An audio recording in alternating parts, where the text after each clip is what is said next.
Hi, everybody. It is Rebecca and Tara, and we are here with. No, it's still not working yet, right? Oh, I have, Here we go. yeah, no, it's now streaming live on YouTube. Here we go. Okay. Just a minute. It's doing that thing again. I have that it's streaming, that it's live. Are you not seeing that? No, okay. Yes, here we are. Okay, hi, everybody. What's Oh, happening is every time I do it, it opens another window and then it starts talking to me. So, hi, everyone.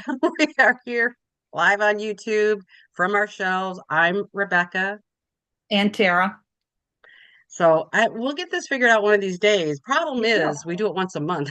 Remember how to do it. Yeah, and each time before we start, we always discuss the same discussion. Like, how did we do it? Did we do this last time? Can we do this? We don't know. We'll figure it out. It's fine. Yeah, we'll figure it out. And we figure it gives you a great laugh when you look at the beginning of our videos every Mhm. time. It just gives you a laugh, and that's what we're here to do. Besides talk about books. Okay, do you want to go ahead? I'll start because I think I have a couple more books than you do. So I will start today.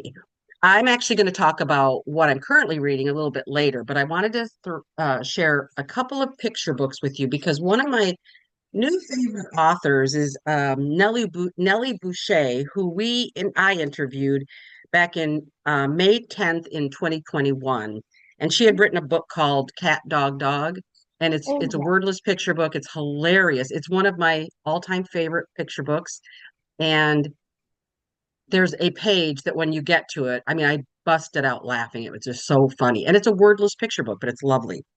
This one, she has a new, well, actually, this one came out in 2023. Uh-oh. Is it Oh, showing it?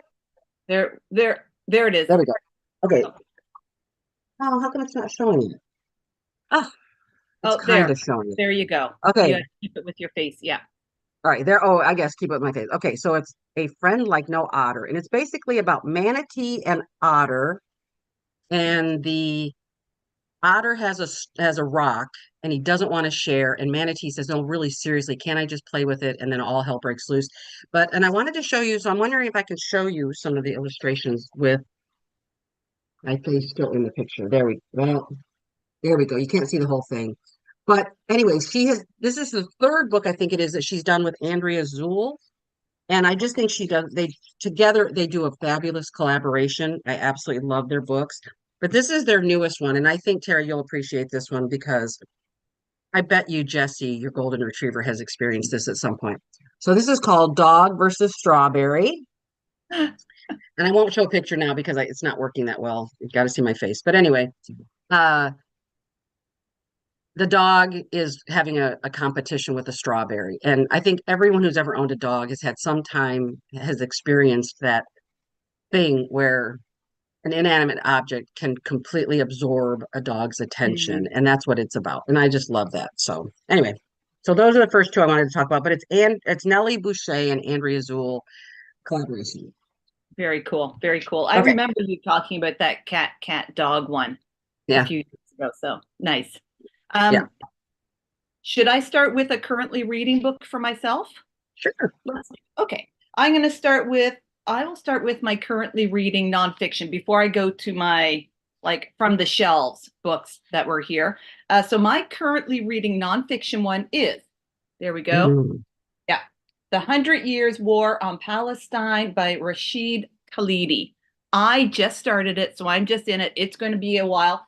It requires two bookmarks because there's, where the regular word, and then there's lots of notes. So sometimes the notes are Yeah. extra information, and sometimes it's just like a citation kind of thing, right? But I still like to have my little notebook so I know, because there are a lot of notes. Yeah, I always feel overwhelmed by the notes because then I Yeah, feel like it sort of disrupts my reading and I don't often go back and really read through much of yeah. it. So Sometimes yeah. I do that too. I forget to check the notes because I assume it's just a citation. Yeah. However, he's got like, I realized after the first few when I started to check, that there's extra information sometimes, and one being this morning that I found out the origins of the phrase "Bob's your uncle" in a Oh, footnote. in one of the notes.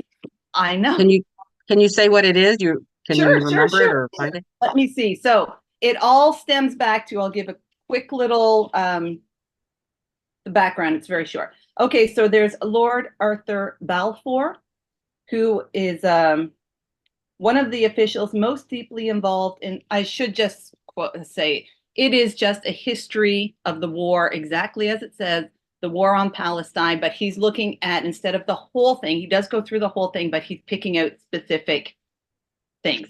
I'm only on chapter 1. I've read the introduction. In the introduction, I'm learning so much. I'm not a history person, so this, I just know like an overall stuff. So it is fascinating. It is so far just the history of a colonization of the country. Anywho, yeah, frustrating, informative, and frustrating. But anyway, so this little thing. So Lord Arthur Balfour is one of the officials most deeply involved in depriving Palestinians of their rights. He was the British Foreign Secretary. He also served 5 years as Britain's Chief Secretary in Ireland, the empire's oldest colony, where he was much hated, earning the nickname Bloody Balfour. And this was around the years early 1900s, so around 1918, 1919, and that stuff. He was the nephew of the longtime Tory Prime Minister of Britain, of Lord Salisbury, who is also known as not known as, his name is Robert Cecil. So his Uncle Bob. So Bob's your uncle because he got his job because Bob's his uncle. I know, I read that. I'm like, that's wild. It was just a nice little bit of humorous. It's all about it's all about nepotism, right? So Bob's your uncle. Yeah. So anyways, I am really enjoying it. A lot of information, very well explained, but it can still be a little overwhelming because it is so dense. Yeah. But wowzers, I'm learning a lot. Yeah. Yeah, there is, and it's really kind of hard too when the current events are happening, it's really hard to put everything into context and understand everything unless you have that background. So when that book came out, or I don't know how long that book's actually been out, but I thought that's one I want to read as well.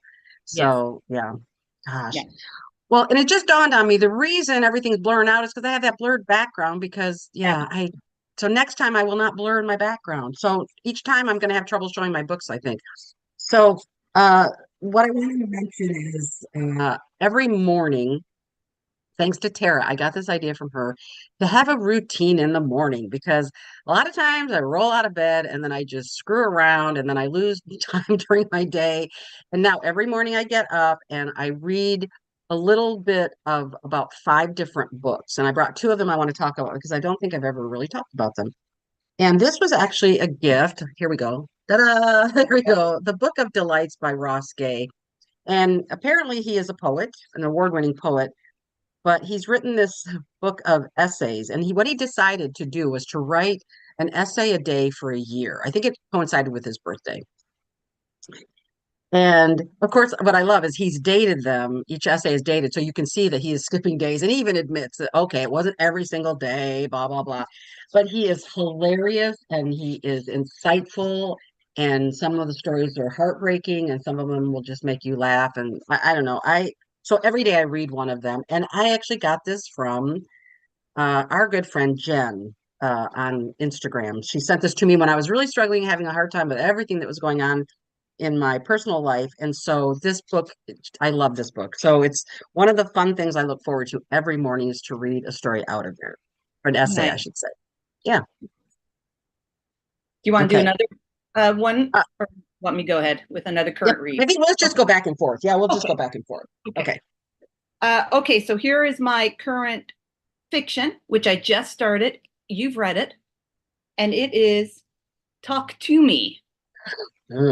Or actually, Take To Me, I think it might be the double A's, because it's what's really cool is it's got a little glossary in the back with the Arctic, the Inuktitut words and how to pronounce some of the syllables, which is really fun. So it might be, if I remember, it might be Taaqtumi, an anthology of Arctic horror stories. I read the first one, and they're short. They're short Yeah. stories. I read the first one last night before bed. Huge mistake. That first one was terrifying. I gotta say, like it was really scary. I put it aside and I told my husband, I'm like, I'm gonna try and go to sleep right now, but don't be surprised if I turn on the light shortly to like read something else just to like settle my mind. But I was so tired that I did go to Oh, sleep. It was a little freaky. Like I had to purposely blank my mind yeah, because it had a lot of stuff in it that yeah. when I think of stuff that scares me, that would be it. Like it's the shower curtain one. I'm like, oh, I hate I a don't shower remember that curtain one. pulled all the way over. I know you may not remember, but Yeah, it was pretty freaking scary. I'm enjoying it. I've only read 2 stories now because I read one this morning, but yeah. And recommendation. I read that one because we were doing that Read Native challenge for in the United States. The American Indian Library Association had this challenge, and you had all these categories, and one of them was horror. And when I found that book, I love cold weather stuff. So when I saw Mhm. horror stories from the Arctic, I thought that cannot find a more perfect book. So yeah, I enjoyed that. And there's one story in there that I kind of just have a memory of, which I won't say anything because I think it's towards the end. And that's the one that I was just like, ugh, that one kind of creeped me out. Yeah. So I can't wait till you finish it and then to see what you say about it. That's cool. Fun. I love horror. Love horror. Yeah, yeah, exactly. Okay. The next one is again, every morning I read a poem. There we go, by Mary Oliver, Devotions. Anyway, uh, and this is a compilation of poems from her different publications. So it's kind of considered like the best of her best or something. But I always thought Mary Oliver was a Canadian poet because I see a lot Oh, of Canadian uh, Instagrammers posting her poems, and it turns out she's an American. So I didn't even know that. So I am not a poetry person. I'm trying really hard. I thought Mary Oliver seems just really accessible to the average person who, like myself, is not a huge poetry person. And I like them because I think for the most part I understand them. Sometimes I read things and I just go, I have no idea what they're saying. Like I just don't even understand it. But she writes a lot about the natural world, which I really like. And so, yeah, I'm enjoying it. And it's going to take me, because I'm only reading one poem a day, it's going to take me years to get through it. And that's okay. So, yeah. because if I read them too quickly, then I'm not absorbing them. And so I kind of live with one a day. So Yeah. I really, and I think I've posted one or two in my stories. So I do appreciate Mary Oliver as a poet. Yeah. So there you Yeah. go. Nice. I want to pick up one of her books Yeah. sometime too. Yeah. Yeah. Yeah. That is a good one because again, like I said, it's called Devotions and it really is pulling from all of her other books. Yeah. And So I find I'm the same. Like I may not always get the whole gist of a poem, but even if I get one line, or if there's like even a line or a phrase that I enjoy, I've taken something out of the poem. Like yeah, because I for me, poetry always feels like it's like a story that the author is telling us, but it feels very cryptic. And I think what Mhm. you just said is important for me to keep in mind that even if there's just a line in it or something that resonates with me, I think that's what I have to take from it. But I always feel like poetry is just this sort of hidden message that's how it feels to me, that it's a Yeah. hidden message that the author is saying, and I don't have the context. And I'm a person who likes nonfiction, so like I need the context, I need to understand. I'm not that soft, sort of gooey person that can figure things out. And I think that's why it just doesn't appeal to me. But I'm trying, but I am trying. So You're that trying. is That's all that important. matters. Yeah. Yeah, exactly. Okay. Okay. So I'm going to move on to my books from my shelf that I've read in the past month, and I will actually, because you ended with a your last one was a poetry book, I will bring my most recent poetry book, and Cool. it is "You Still Look the Same" Oh, by Farzana Doctor. oh yeah. Yes. So I have not read any of her work actually, and I think Mm-mm. she's Neither. quite accomplished novelist, but this is her debut collection. I am terrible at summing up poetry collections because I find there's so much, even when there's a theme that runs through them, I find they're really like there's a lot in Yeah. them. So I'll just go an intimate deep dive and a humorous glance at the tumultuous decade of her 40s. Through crisp Mm. and vivid language, she explores midlife breakups and dating, actually, which I really enjoyed. Those were quite fun. Yeah. Female genital cutting, not so much fun. Yeah. Imprints of racism and misogyny, and the oddness of sex and love, and urges us to take a second look at the ways in which human relationships are never what we expect them to be. It's very good. I really enjoyed it. Wow. Sounds Yeah, really powerful. Yeah. yeah, yeah, it was. Here, let's random. Okay. Oh, okay. Just so the poem I landed on was perimenopause. Mid-morning, how appropriate. Mid-morning, dense fog descends, visibility low, nothing flying out of here today. I'm just going to say that because there's more to it, but I'm like, that's pretty good mental That's that encapsulation. that is. Yeah, yeah. Been But there, yeah, done that. Yeah, that's pretty good. yeah, I was like, that's good. So yeah, she's good. I really enjoyed it. That's too funny. Okay. So back on September 27th of 23, I interviewed Lucy E.M. Black for a book titled The Brickworks, which I absolutely loved. And it was like a Ireland to Canada story about these two men who ended up opening up a brickworks and just about their lives in Canada around in sometime in the 1800s. And I really loved it. And after talking to Lucy, she said, I want to send you one of my other books. So hopefully this works. It's called Eleanor Curtin is how she pronounced it. I pronounced Okay. it on the podcast. I said Curtown because that's what it looked like. But she Yeah. said Curtin. Okay. And this is the book for me that because I've just started it, but it's the book for me that is equivalent to Mexican Gothic, but Oh, done really, really well.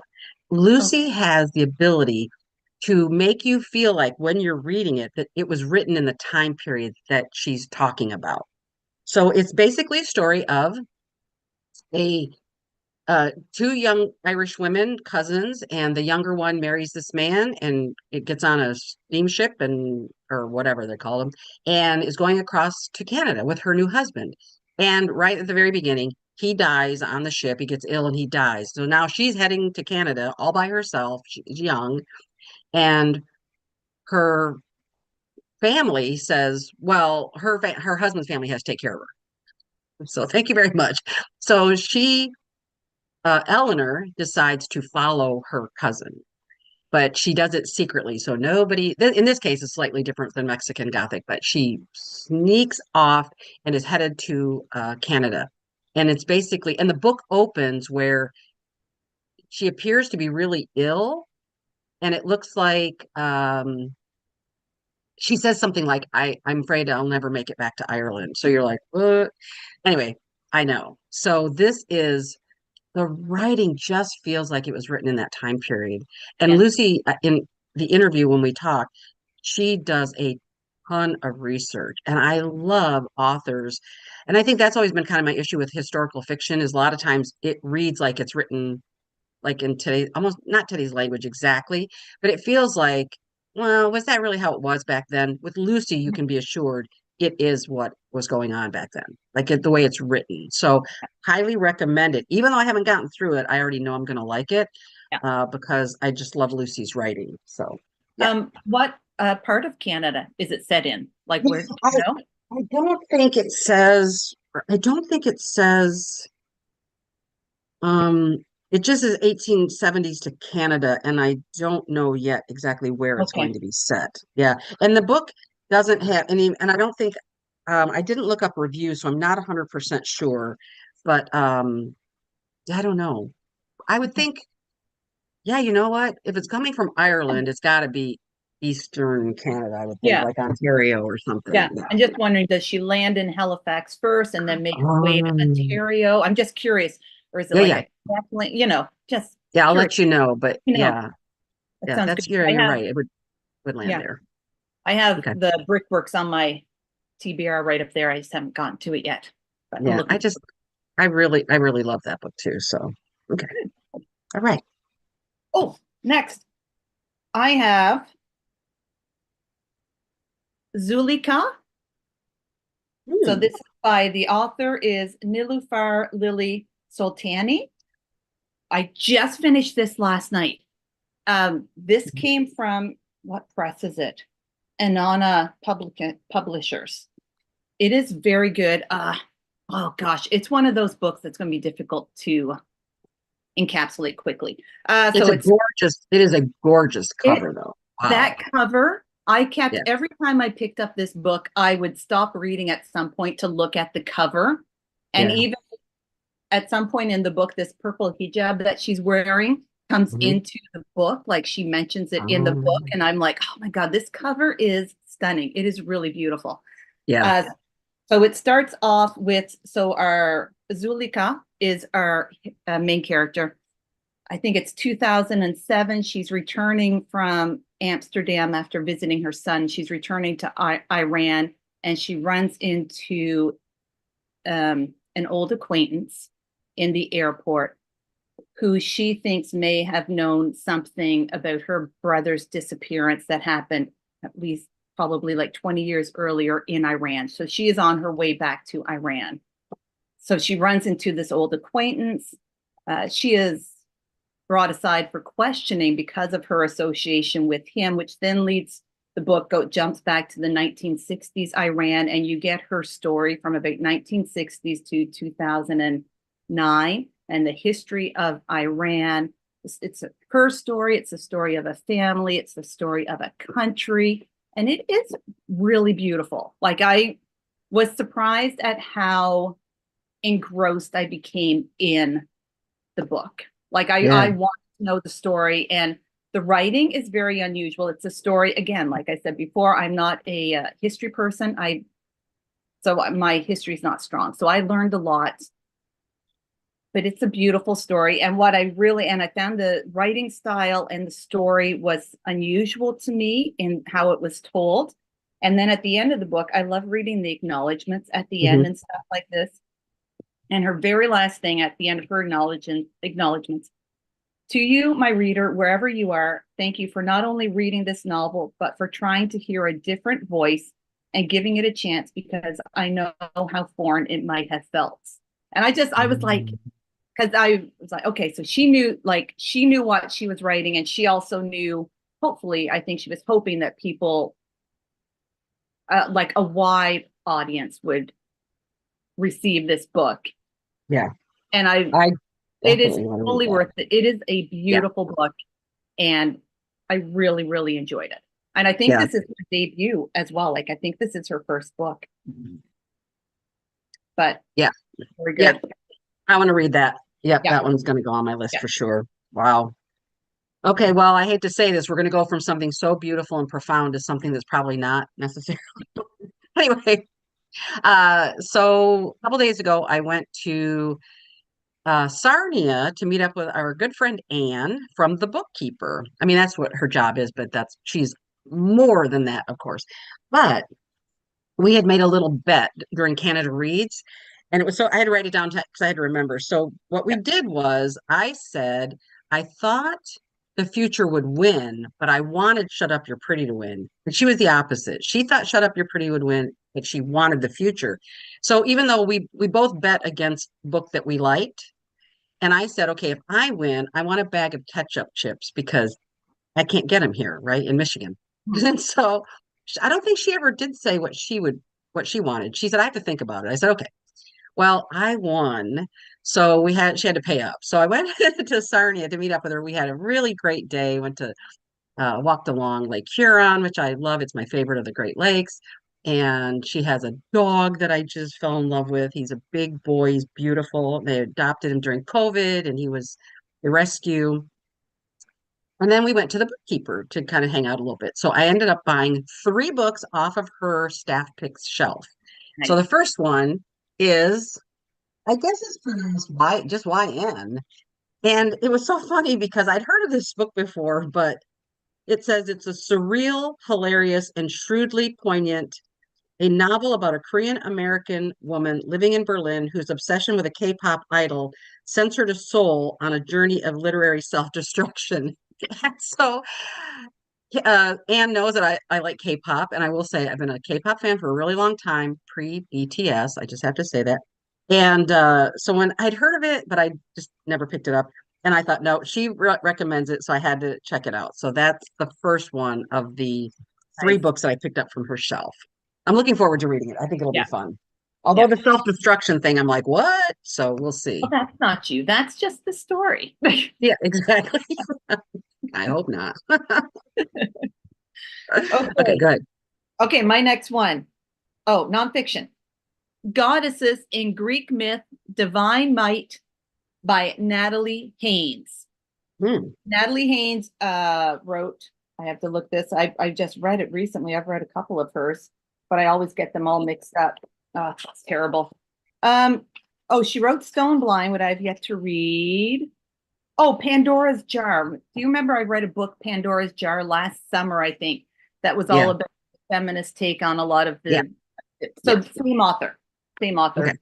So Divine Might. And in this one, she just is visiting the stories of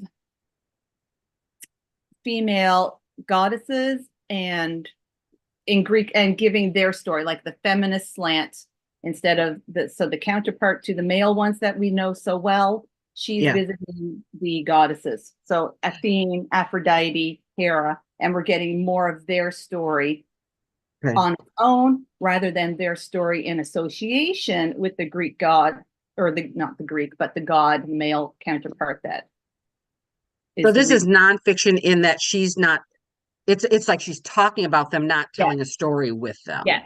No, yeah. Okay. So they're like essays. It's a collection of Yeah. essays. Yeah. Okay. So she's um very witty too. So she's got a lot of humor and Yeah. I really enjoy her writing. It's very like the gods and goddesses, in particular the goddesses. It's a good one. So I bet that would be a good book for me without a background in a lot of Yeah. mythology. That probably would be a good book I could kind of Yeah. refer to too if I was reading some of like those retellings or whatever. Oh Yeah. yeah, yeah, definitely. Because it really jumps into them and gives you the whole story and also from different angles, like Oh, yeah, okay. yeah. All right, that's good. That's good to know. Okay, great. I think I might pick that one up. Okay, the next one that was on Anne's uh staff picks shelf, and this one I'm really excited about. Oh, geez. Stories. Okay, well, you can't, it's a brick, it looks like a brick house. Stories from tenants downstairs. And it says it's 8 interconnected stories where we meet a residential community under pressure. And this is what I love, interconnected stories and urban living. So I cannot wait. And it is, I love short stories so much, especially linked stories. And I'm really excited to read this one. And it is written by, oh gosh, I don't know if it's Sidik Fofana, and it says he lives in New York City where he is a public school teacher. So I'm really looking forward to this. And it does say in just a couple of the blurbs on the front of the book, the characters exude life and the different voices stay with the reader long after the book has been shelved. And another outstanding, he masterfully paints a portrait of the people most impacted by gentrification, which is one of my things that I just Yeah. I like to read about. But yeah, Did okay. Anne choose her book selections with you in mind? That's my No, question for no, no, because I have to laugh. This is so funny. When you go to the bookkeeper, they have this. I mean, each staff person has like a yeah. significant amount of space for their books. So I was just kind of looking through all of her books and I just pulled these out, but I thought, man, Oh, these are things that I mean, I want to read. And she was saying, she's so funny because she was saying she doesn't feel like people pick up her books. And so I'm looking at the list going like, well, I think I mean, she's yeah. made some great selections. I mean, they all have, because let's face it, if you're looking at staff picks from bookstore people, Yeah. you're gonna find great titles, you really will. So, And they have a and large staff too. I find they have a very yeah, eclectic, diverse staff, like in terms ex of teams and stuff too. absolutely. Yes, they do. I mean, and again, this is the bookkeeper in Sarnia, Ontario, just across the bridge from Michigan, and I was asking her too, there's no other independent bookstore in that area. Hmm. And I have, one here that is, I was telling her it's a lot of books about that are just really like the hot bestsellers. Yeah. So when I go to my sort of independent, which is still about a half hour away from me, I don't feel that excited when I go in like I do when I go into Sarnia. Oh my gosh. Because it really is, I have to say, I have to limit myself. I have to say, okay, you can only buy X number of books. And I really was only going to buy two, but I bought three. So, Yeah. you know, I have to always undersell myself because I always know I'm going to go like one more probably. Yeah. Yeah. But yeah. I think you did Okay. well. That's three's my Yeah. magic number. I always buy books in three. So Oh, there you do go. you? Okay. All right. Well, I I can't feel, yeah, I like buying in threes. feel good. Yeah. Okay. So I'm okay with your three buying. Thumbs up. Thank you. Oh, by the way, you know what I found out on TikTok? Thumbs up to, Uh-oh. I don't know what age group it is or whatever, but it's considered an aggressive, like you're yelling at somebody. So I told my I sister we have to stop doing thumbs up now. So anyway, but go ahead. I know. I found that it recently. Oh, so an aside, I love when I'm texting, I love a thumbs up. To me, Oh it's yeah, just like if I don't really have a response to your message, but I've right. read it and I'm okay with it, I give it a thumbs Yeah, up. Like, yeah, gotcha. I hear you. All yeah, good. And I yeah, recently, someone was like, it drives me crazy when you do that. And I'm like, yeah, that's a yeah. thumbs up. Why would I just, I know, I just found that out, and I thought, should we do the one where it's the okay then? I don't know, like, because I agree with no. you. It's like you want to acknowledge that you read it, and you're like, Yeah. okay. But I just found out within the last 2 weeks that the thumbs up is considered rude and aggressive. So Wow. And I never consider myself rude and aggressive. Because then no, what's the alternative? Like just an okay. And I've gotten from some people, sometimes people do a KK. yeah. Oh, okay, And yeah, I don't like that because yeah, to that, me, the KK is like, okay, KK asshole, I got it. yeah. I do not like it. A KK is See, like, for me, no. the two Ks are 1K away from something really bad, so I would never use Mhm. KK because you Yeah, know what I mean. So that's I true. wouldn't use that. But I thought, well, I don't think I text that many. I don't text any really young people, I think. But anyway, I did learn that, and so I told my sister, and she's like, "Oh, okay." So Or thumbs up. Okay. no I thumbs was gonna up, no say, thumbs up. I text my kids and I do give them the thumbs up, but I think they know that I'm not being aggressive or they They're might think rude. rude. They might be like, wow, she's a real, but they're going to think that anyway. So whatever, Yeah. that's fine. Okay. Okay. I got a memoir. Oh my gosh. I'm so Ooh. excited for this memoir. I got to look at the title. It's The House Oh of yeah, Hidden yeah, yeah. Meanings by RuPaul because I Yeah. waited months for this one when it Yep. was, when he announced it last year sometime. I put the date in my calendar and then I ran out and got it. And then I finally got around to reading it a couple of weeks ago. Oh my God, it was everything that I wanted. Everything that It's I a wanted. it is a gorgeous cover. I mean, I love black and white photography, but that is Yeah, a gorgeous cover as it's a well. gorgeous cover. And I will say, like, the beginning of every chapter, because he knows what he's doing. And he's a beautiful person. Yeah. He does, the beginning of every chapter has a beautiful black and white picture of Yeah. him at some point in his life. Yeah. It's very well designed and stuff like this. But yes, it was everything I wanted. You're not going to get like the story of the show, the Drag Race show. You get the story of RuPaul Charles from the time he was a little boy to where he is right now. And it's very honest, genuine, funny. I loved it. I loved it. Yeah. Yeah. Oh, Good stuff. yeah. It's whenever I see that cover, I think of you because I know how much you really, really like him Yeah. and it looks really wonderful. So Yeah. And I'm happy to say it's a celebrity memoir that I finished reading and I still love him. yeah, I wasn't like, oh my God, I love an asshole. I was like, nope, I love him. yeah, because Paul Newman, Oh, yes. I See? read his memoir and I'm like, nope, no, don't like him anymore. So yeah, So it's dangerous. Dangerous sometimes. I know, and that's why I don't know that I would ever read another celebrity bio. I mean, I would if you said, "Oh yes, it'll be fine." Then I would read it, but I don't want to have any more of my people that I love. I don't want to lose my illusion Yeah. or yeah, lose my love of them, I guess. So, Yeah. I was going to ask well, you. going to be my question. Is there like a celebrity memoir that you really want to have published that you want to read? Or No, no? no, because here's what's interesting. When I was in my 20s and I moved to Los Angeles, and that because I met so many, they were B celebrities, and I met so many of them, and they're just people. And so for me, I lost my, and I stopped watching, I've not watched an award show since like the mid 80s because I just don't, I don't know. I just think that how they celebrate themselves and Yeah. I don't know. I'm just not into it. Anyway, so for me, there are older people that I like that I would read about, but there's nobody current because I just don't want to know that. And I think that's part of my issue is that's why I don't go to movies because I don't, I know too much about them. Like back in the old days, Yeah. before internet, you didn't know about these people. You just didn't know anything Yeah. about them. And now you know everything, true or not, right?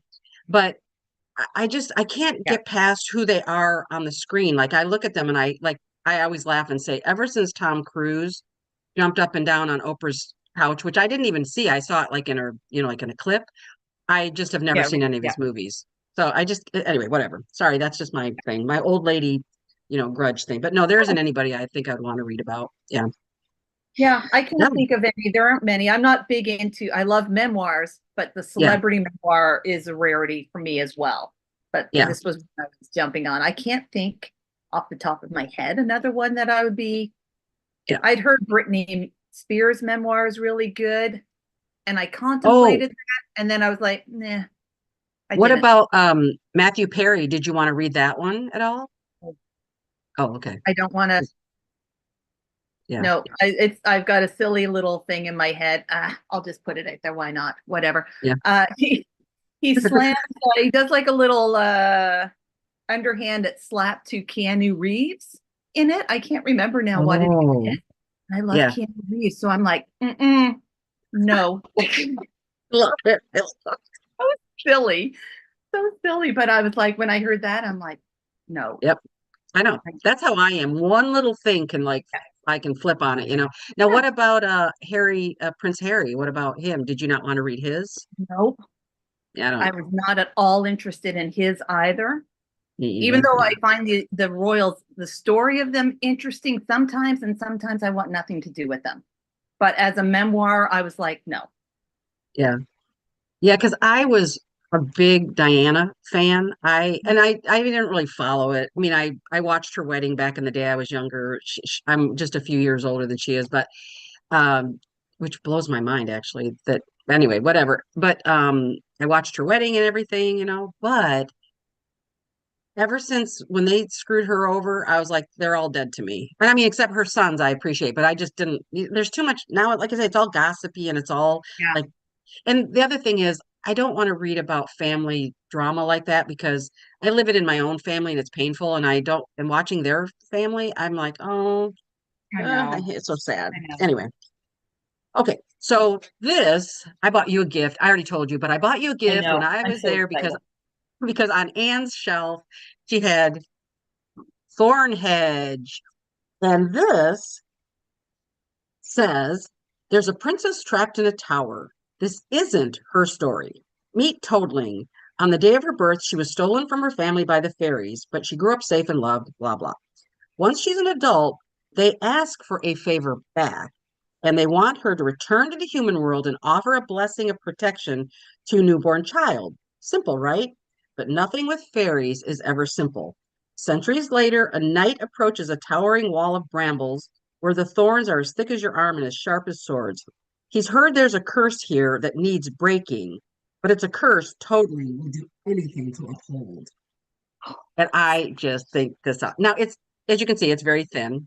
Yeah. But when I saw it and it was on her shelf, she said, "Oh yeah, it's really good." Now she said that it's like a fairy tale retelling, but she also said it's horror. But I didn't see anything that said horror. I looked on like even subject headings, so I don't know if it really is like your kind of horror or Oh, what. I that's don't know okay. yet, Yeah. but I may read it before we see each other and give Yeah, it to you you. should. You should. I am Yeah, so excited for that. I am really yeah. excited for that one. Yeah. And I Cool. must apologize with all my squirming and moving because I have the sun shining right on me, which is like blowing me Mm. out. I don't mind it on Yeah. me, but like you're getting like I look like I glow in the dark at the moment. So I apologize for that. So I'm trying to Like rearrange, and I'm like, it's no, that's it's so apologies for that. I can't move it without like getting up and yeah, hefting. We're yeah. gonna go with glowing in the dark. Well, Sarah. you could, I mean, just to remember, you could, like, I think you can you turn off your camera and then readjust? And then, I mean, I don't know if you can, and maybe you Yeah, shouldn't because we might maybe. lose. Okay. Yeah, We I might won't lose worry you. about it. I just apologize. I realize I'm being squirmy and I'm like, is that driving people nuts? And then I'm going to throw a thumbs up at you at the same time. No, now I'm being a butthead. Exactly. Okay, I'll move on. My Okay. last book, Okay. nonfiction. Oh my God, I love this book so much. Nosy Parker by Lesley Crewe. So I was introduced to Lesley Crewe a couple of years ago, right? Maybe was it 2 years ago? Yeah, Through at Canada least. Reads. Her book, Yeah. The Spoon Stealer, made the long list for Canada Reads. And I read it and I loved it. I fell in love with it. So I picked this one up recently. I plan to go through forward with her writing and then move backwards. And this one came out, I think, in 2022. And oh my gosh, I loved Harriet the Spy when I was a kid. Like, I loved Harriet the Spy. And this is kind of like Harriet the Spy for adults, not grown up, because our like lead, I think her name was Rosamond, character, who's nosy, is like 12 years old at the time, but it covers maybe 1 to 2 years of her life in Montreal, 1960s, and she keeps a journal and she likes to watch people. But beyond that, you also get her, which I love. As soon as I opened started that, I'm like, oh my God, it's Harriet the Spy. Loved Harriet the Spy. Um, she's being raised by a single father, and her mother died, and you get the story of her journeying with her father, her mother when she finds out about her mother's death, and just the whole, it's more about Montreal and the community that this neighborhood that she is in. You get the expo happen, so it was like late 60s, I Oh, think, when the expo was going on in Montreal. You get a little bit of that, and schoolyard. Oh my God, it's so good. I loved it. And then at the end, like the spoon stealer, she like just kind of reaches in and like twists your heart. And then you're like, oh my God, I oh my love it. gosh. I loved it so much. And look how pretty that is. It is. It's Yeah. beautiful. And you know, the other thing is I love adult books with young characters in them because I mean, they just sort of remind you of your own childhood often, Yeah. and there's just that connection that you can have with I mean, young characters like that. Yeah. I love that. Now I think at times she speaks a little more much more mature than a 12-year-old, like the dialogue that's in there, because she Yeah. also, you know what, reminded me of Anna Green Gables. She had that kind of vibe to her as well. Yeah. But I don't care. I loved her so much. She was fantastic. Yeah. Yeah. And all the Yeah. characters. And that doesn't bother me either when a younger character in a book. I mean, for the most part, every once in a while you might come across something that is a little annoying that way, but for the most part, I just go with it. I just go, nope, it's Yeah. okay. That's the way she sounds, and that's fine. So Yeah. yeah. Yeah. Oh, I loved it. I want to read that because I loved the Spoon Stealer. I read it long after you did, and Yeah. I loved it as well. So I am definitely I'll going to bring read it that for you one. next So time we see you. I'll bring it for you. okay, cool. I just want to mention that I'm going to be reading The Street by Ann Petry. I did order it and I came through the mail for me. This is one of my goals this year, which is to read 12 women authors that I have not, the sort of classic literature that I've not read. And this is one that was written, God, I don't even know.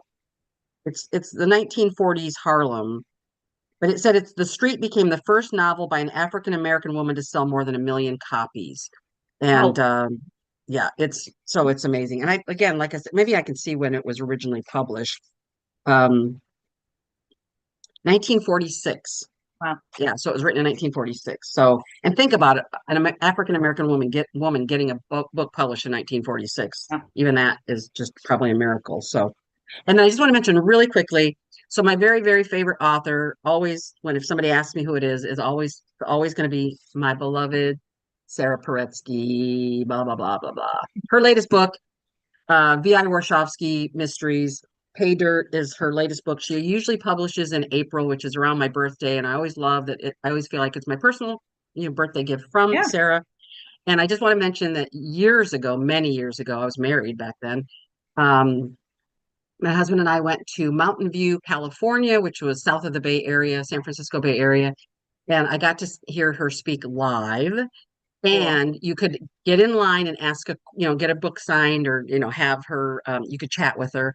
So I literally, and I told my husband, just sit down and just relax. I made it so that I was the last person to talk to her, so that I could have like no pressure from anybody behind me pushing me to like stop. Yeah. And her mother had been a librarian, so I told her I was a librarian, and we talked. She was so fabulous that she will always be my favorite person, my favorite author on the planet. And I love the series. I believe I live in Chicago. I'm VI's best friend. I hang out with all of them. I read the book slow because I want to just live in the Yeah. story. And she will always be my favorite author. So Awesome. How that's it. many books are in that series? I was gonna try and find it, and I think there's got to be like 18, 20, something Wow. like that. Yeah. I don't know. She started in 1985, I think was the first one, and it was funny because I had read about it in Ms. Magazine, Oh, and I didn't read it at that time. Maybe it was like 10 years later or something that I finally picked it up, and they did make a movie of one of her books, but the movie was so bad. Kathleen Turner starred in it, which was the wrong character altogether. I Um, remember that. yeah, they did That a movie. really yeah, and it's really sad because first of all, the VI has dark hair. She's Italian, so she has dark hair. And then they put Kathleen Turner in it, and it didn't do well, and it pretty much killed probably any opportunity that it was ever going to come back and happen again. But VI has grown with the times, and her books are very political. It's always the top stories that are going on in our society. And I everything about her. Plus, she has two golden retrievers, and it makes me laugh though, because I'm thinking by now in real life they would be long gone. But I love that she keeps the dogs alive. And I worry the day that oh my God, I guess someday she's got to kill off one of those dogs, and I'm just going to be like just torn Yeah. up about it as if it were my dog. So anyway, Yeah. yeah, that's my favorite. So Excellent. okay. Excellent. Well, I think we've given people quite a bit to think about and to hopefully read. And if you do, let us know in the comments if you've read any of the ones that we've talked about. And anything you want to say in closing? No, just yeah, share whatever you want to share. I hope you're enjoying this series that we started because I really enjoy doing this with you. So even if Yeah. it's just you and I doing this, I'm like, it's Yep. fun. This is super Yeah. fun.